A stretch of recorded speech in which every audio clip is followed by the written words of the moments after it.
2025년 3월 도쿄 시내 한 대형마트 앞에서 목격한 광경은 지금도 생생합니다. 새벽 4시부터 쌀 코너 앞에 주부들과 70대 어르신들이 긴 줄을 서 있었어요. 5kg 한 포에 4,000엔 약 38,000원까지 치솟은 쌀값 때문에 특가 행사하는 날이면 이런 진풍경이 벌어지는 게 일상이 되어버렸죠. 농업 전문 기자로 일해온 지 20년이었는데 이런 상황은 처음이었습니다. 불과 2년 전만 해도 같은 쌀이 2,000엔이었는데 어떻게 2배로 뛸 수 있단 말인가? 정부는 기후변화와 농가 인구 감소를 원인으로 들었지만 현장에서 느끼는 건 그보다 훨씬 복잡했어요. 그때 편집장이 던진 한마디가 제 인생을 바꿨습니다. 오카다, 한국에서 우리나라로 쌀 수출한다는데 한번 알아봐라. 솔직히 말하면 처음엔 코웃음이 나왔어요. 한국 쌀이 일본에? 우리가 아시아 농업의 선진국 아닌가? 하지만 도쿄 긴자의 한 고급 백화점 지하식품관에서 실제로 한국산 쌀을 파는 걸 본 순간 제 자만심은 산산조각이 났습니다. 더 놀라운 건 그 쌀을 사가는 고객들의 반응이었어요. 정말 맛있네요. 윤기도 좋고. 시식 코너에서 한국 쌀을 맛본 한 할머니의 진심 어린 감탄사였죠. 편집장이 저에게 던진 과제는 단순했습니다. 한국 쌀이 일본에 수출된다는데 이게 진짜 경쟁력이 있는 건지 한번 알아봐. 솔직히 말하면 처음엔 별로 기대하지 않았어요. 일본 쌀값이 폭등한 상황에서 저렴한 대체재 정도로 들어오는 거겠거니 생각했거든요. 하지만 조사를 시작하자마자 예상과 다른 이야기들이 쏟아져 나왔습니다. 한국 농업이 단순히 가격 경쟁력만으로 승부하는 게 아니라는 겁니다. 네덜란드, 독일, 호주, 심지어 케냐까지 한국의 스마트팜 시스템을 도입하고 있다는 자료를 보고는 정말 놀랐어요. 그때부터 본격적으로 한국 농업에 대해 조사하기 시작했습니다. 처음엔 단순히 요즘 한국 쌀이 좀 좋아졌나 보다 정도로 생각했는데 파면 팔수록 충격적인 이야기들이 쏟아져 나왔어요. 한국이 사막의 나라 사우디아라비아에서 쌀과 채소를 기르고 있다고, 유럽과 아프리카, 심지어 호주에까지 농업 기술을 수출하고 있다고. 처음엔 과장된 홍보성 기사인 줄 알았습니다. 하지만 제 생각이 완전히 뒤바뀌기에는 시간이 그리 많이 걸리지 않았죠. 본격적인 취재에 앞서 먼저 우리 일본 상황부터 정리해봤습니다. 쌀값이 2배로 뛴 이유가 단순히 기후변화나 농가 인구 감소 때문일까요? 깊이 파보니 훨씬 복잡한 구조적 문제가 숨어 있었습니다. 가장 큰 문제는 간반 정책이었어요. 과거 쌀 과잉 생산 문제를 해결하기 위해 정부가 생산량을 줄이는 농가에 보조금을 지급하기 시작했는데 이게 완전히 기형적인 구조를 만들어버린 거죠. 농가들이 일부러 쌀을 덜 재배하고 그 대신 보조금을 받으며 쌀값을 높게 유지하는 시스템이 고착화된 겁니다. 여기에 JA 전농의 독점 구조가 더해졌어요. 종자부터 농기계, 유통까지 모든 것을 장악하면서 사실상 카르텔처럼 작동하고 있었습니다. 자민당 내 농림족 정치인들과의 유착은 이미 공공연한 비밀이죠. 최근 가격 폭등은 기후 이상과 코로나 이후 수요 증가, 난카이 트로프, 지진 불안 등이 복합적으로 작용한 결과였어요. 정부가 비축미를 방출했지만 일부 유통업체들이 되사들이면서 시장 공급을 의도적으로 방해했다는 의혹도 제기되고 있습니다. 고이즈미 신지로 새 농림수산상이 쌀 무제한 방출, 경매제 중단, 반값 쌀 프로젝트 등을 선언하면서 일시적으로 가격이 하락했지만 중간 유통상들의 조직적 반발로 시장 혼란은 여전한 상태였어요. 이런 일본의 복잡한 상황을 뒤로하고 재빨리 한국으로 향했습니다. 과연 한국 농업이 정말 우리보다 앞서 있는 건지 아니면 과장된 홍보인지 직접 확인해 보기 위해서였죠. 전북대학교 농업융합학과 이지은 교수님과의 만남은 제 인식을 완전히 바꿔놓았습니다. 오카다 기자님, 이제 농업은 흙과 물의 문제가 아닙니다. 데이터와 기술의 문제죠. 이 교수님이 보여준 자료는 정말 충격적이었어요. 한국의 스마트팜은 단순히 온실에 센서 몇 개 달아놓은 수준이 아니었습니다. 인공위성과 드론, AI를 통해 실시간으로 작물 상태를 분석하고 농부 한 명이 태블릿 하나로 수백 헥타르의 농지를 관리하는 시스템이었어요. 일본 농업은 아직도 손맛과 감에 의존하고 있죠. 우리는 이미 그 단계를 넘어섰습니다. 이 교수님의 말씀이 뼈아프게 다가왔어요.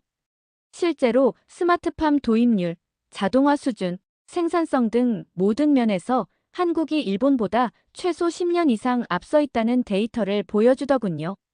세계적인 농업기술 전문가이자 과거 일본 농림수산성과도 협업했던 김재호 교수님을 만나면서 더욱 구체적인 이야기를 들을 수 있었습니다. 이젠 농업도 데이터 사이언스와 AI 시대입니다. 한국의 농업은 반도체 공장 수준의 정밀함으로 진화하고 있어요.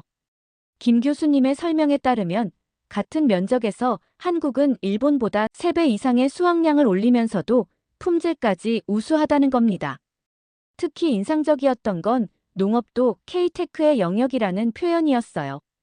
K-팝, K-드라마에 이어 이제 K-농업 기술까지 세계로 뻗어나가고 있다는 자부심이 느껴졌습니다. 드디어 실제 현장을 보는 날이 왔습니다. 전남 고흥의 33헥타르 규모 스마트팜 단지는 그야말로 미래 농업의 표본이었어요. 들어서자마자 놀란 건 철저한 방역 시스템이었습니다. 병균 유입을 막기 위해 출입문부터 완전히 차단되어 있고 작업복을 갈아입고 소독까지 마쳐야 들어갈 수 있더군요. 마치 반도체 공장에 들어가는 기분이었어요. 내부는 더욱 놀라웠습니다. pH, 습도, 이산화탄소, 영양소 등이 모두 자동으로 제어되고 있었어요. 컴퓨터 화면에는 실시간으로 작물의 상태가 그래프와 수치로 표시되고 있었습니다. 30대 청년 농부 김민재 씨의 설명이 인상적이었어요. 이제 농사는 경험과 감이 아니라 데이터로 짓는 시대입니다. 온도가 1도만 올라가도 알림이 오고 습도가 조금만 변해도 자동으로 조절됩니다. 이곳의 또 다른 놀라운 점은 완전 자급자족 구조였습니다. 자체 액비와 비료 제조 시설까지 갖춰져 있어서 외부에 의존하지 않고도 모든 것을 해결할 수 있더군요. 청년농 교육 프로그램도 체계적으로 운영되고 있었어요. 전국에서 젊은 농부들이 몰려와 최신 기술을 배우고 있었습니다. 이들의 눈빛에서 미래에 대한 확신을 볼 수 있었어요. 청년농 교육 프로그램을 취재하던 중 특별히 기억에 남는 청년을 만났습니다. 서울대 컴퓨터공학과를 졸업한 이현수 씨였어요. 처음에 아버지가 정말 많이 반대하셨어요. 공대 나와서 왜 농사를 지으려고 하느냐고 하시면서 현수 씨의 목소리에 아직도 그때의 아픔이 묻어 있었습니다. 현수 씨는 대기업 IT 회사에서 3년간 일했지만 매일 밤 12시까지 야근에 지쳐 있었다고 해요. 회사에서 코딩만 하다가 집에 가면 할아버지가 혼자 농사 짓는 모습을 보는 게 너무 힘들었어요. 80세 넘으신 할아버지가 새벽 5시에 일어나서 논밭에 나가시는데 저는 컴퓨터 앞에서만 살고 있더라고요. 현수야, 할아버지는 농사 이제 그만 짓고 싶다. 너무 힘들어. 그 말을 듣는 순간 현수 씨는 모든 걸 내려놓기로 결심했다고 해요. 하지만 막상 농업을 시작하려니 막막했습니다. 할아버지 방식으로는 도저히 안 되겠더라고요. 그때 이 스마트팜 교육 프로그램을 알게 됐어요. 지금은 할아버지 2헥타르 논에서 기존 수확량의 2.5배를 올리고 있어요. 할아버지가 이게 정말 농사야? 라고 하실 정도로 신기해하세요. 현수 씨가 보여준 태블릿 화면에는 실시간으로 논의 상태가 표시되고 있었어요. 토양 수분, pH, 기온, 습도까지 모든 것이 그래프로 나타나 있었습니다. 이 데이터를 보고 물을 언제, 얼마나 줄지 정확히 알 수 있어요. 농약도 필요한 만큼만 정밀하게 살포하고요. 할아버지는 이제 농사가 아니라 과학이구나라고 하세요. 작년 추석 때 할아버지가 친척들 앞에서 자랑하시는 모습을 봤어요. 우리 현수가 서울대 나와서 농사 짓는데 컴퓨터로 농사를 지어. 수확량이 2배 넘게 늘었어. 하시면서 정말 자랑스러워 하시더라고요. 현수 씨의 눈가가 촉촉해졌어요. 그 순간 정말 잘했다는 생각이 들었어요. 할아버지가 평생 고생하신 농업이 이렇게 발전할 수 있다는 걸 보여드릴 수 있어서 행복했어요. 요즘은 주변 농가분들이 저한테 상담 받으러 오세요. 현수야, 이 앱 어떻게 쓰는 거야? 하시면서요. 70대 농부 아저씨들이 스마트폰으로 농업 데이터를 확인하는 모습을 보면 정말 신기해요. 현수 씨는 올해 목표로 주변 20개 농가에 스마트팜 기술을 보급하겠다고 했어요. 제가 배운 기술을 혼자만 쓰면 뭐해요? 우리 동네 전체가 함께 발전해야죠. 5년 후에는 제가 사는 이 시골 마을이 전국에서 가장 앞선 스마트 농업 마을이 될 거예요. 그리고 할아버지와 함께 농업 체험 프로그램도 운영할 계획이에요. 3대가 함께하는 스마트팜이라는 컨셉으로요. 현수 씨와의 대화를 마치며 정말 많은 걸 느꼈습니다. 단순히 기술의 발전이 아니라 전통과 혁신이 만나 만들어내는 아름다운 이야기였어요. 할아버지의 경험과 손자의 기술이 만나 새로운 농업의 미래를 열어가는 모습이 정말 감동적이었습니다. 이런 청년들이 있는 한 한국 농업의 미래는 정말 밝다는 확신이 들었어요. 취재 마지막 날 저녁, 숙소 근처 작은 한식당에 들어갔습니다. 평범한 동네 식당이었는데 사장님이 오늘갓 도정한 우리 쌀로 지은 밥이에요라고 자랑스럽게 말씀하시더군요. 처음에는 그냥 예의상 하는 말인 줄 알았어요. 하지만 밥그릇을 받아드는 순간 정말 놀랐습니다. 밥알 하나하나가 정말 고슬고슬했어요. 일본에서 먹던 밥과는 완전히 달랐습니다. 끈적끈적하지도 않고 퍽퍽하지도 않고 정말 입에서 한 알씩 분리되면서 씹히는 느낌이었어요. 첫 숟가락을 뜨는 순간 은은한 단맛이 입안에 퍼지더군요. 이게 정말 쌀 본연의 맛이구나 하는 생각이 들었어요. 일본 쌀은 대부분 찰기는 있지만 이런 자연스러운 단맛은 없거든요. 사장님께 어떤 쌀인지 물어봤더니 아, 이거요? 경기도에서 나는 신품종 쌀이에요. 스마트팜에서 기른 거라고 들었는데 정말 맛있죠? 그제서야 제가 며칠간 취재했던 그 기술력이 실제로 제 입안에서 맛으로 증명되는 순간이었어요. 밥을 한 숟가락씩 뜰 때마다 감탄이 나왔습니다. 윤기가 자르르 흐르는 밥알들이 정말 살아있는 것 같았어요. 씹을수록 단맛이 더해지면서 밥만으로도 충분히 만족스러웠습니다. 밥을 다 먹고 나서도 입안에 남는 그 깔끔한 여운이 잊히지 않았어요. 끈적거리지 않으면서도 포만감은 충분하고 소화도 정말 잘 되는 느낌이었습니다. 취재를 마치고 돌아가는 비행기에서 든 생각은 복잡했습니다. 그 밥맛이 계속 생각나더라고요. 일본이 자국 농업 카르텔 때문에 쌀값 폭등으로 고생하는 동안 한국은 미래 농업을 향해 전력 질주하고 있었어요. 특히 충격적이었던 건 한국의 이런 발전이 하루아침에 이뤄진 게 아니라는 점이었습니다. 정부 차원에서 체계적으로 투자하고 육성해온 결과였죠. 코로나19 이후 식량 안보에 대한 인식이 바뀌면서 한국은 농업 수출, 강국을 목표로 전면적인 정책 전환을 했다고 합니다. 그 결과가 바로 지금 우리 일본인들이 한국 쌀을 사 먹는 현실로 나타난 거였어요. 이건 단순한 가격 경쟁의 문제가 아니었습니다. 기술력에서, 시스템에서, 미래 비전에서 한국이 확실히 앞서가고 있다는 걸 인정할 수밖에 없었죠. 과연 일본은 언제까지 과거의 영광에만 기대어 살 수 있을까요? 한국의 변화와 도전 정신을 보며 많은 생각이 들었습니다. 한국에서 돌아와 편집장에게 취재 결과를 보고하는 순간 편집실 분위기가 싸늘해졌습니다. 옥하다. 이거 너무 한국 편들기 아니야? 편집장의 첫마디였어요. 하지만 저는 확신이 있었습니다. 편집장님, 이건 편들기가 아니라 팩트입니다. 직접 보지 않으셨으니까 믿기 어려우시겠지만 이게 현실이에요. 그날 밤 기사 초안을 작성하면서 정말 많은 고민을 했어요. 과연 일본 독자들이 이 충격적인 현실을 받아들일 수 있을까?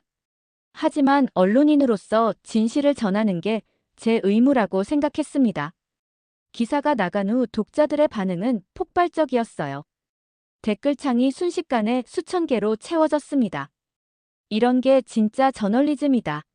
드디어 진실을 말하는 기자가 나왔네. 정부와 제2의 전농의 카르텔을 고발해 주셔서 감사합니다. 같은 응원 댓글들이 대부분이었어요. 젊었을 때 한국을 무시했던 게 부끄럽다. 이제야 왜 우리 손자가 KPOP에 빠져 있는지 이해가 된다.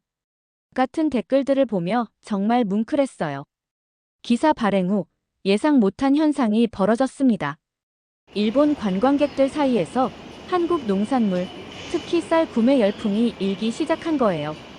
김포공항 면세점 직원 이야기가 정말 놀라웠어요. 요즘 일본 관광객들이 쌀을 사가시는데 10kg짜리를 여러 포 사셔서 수화물이 무거워서 추가 요금까지 내면서도 가져가세요.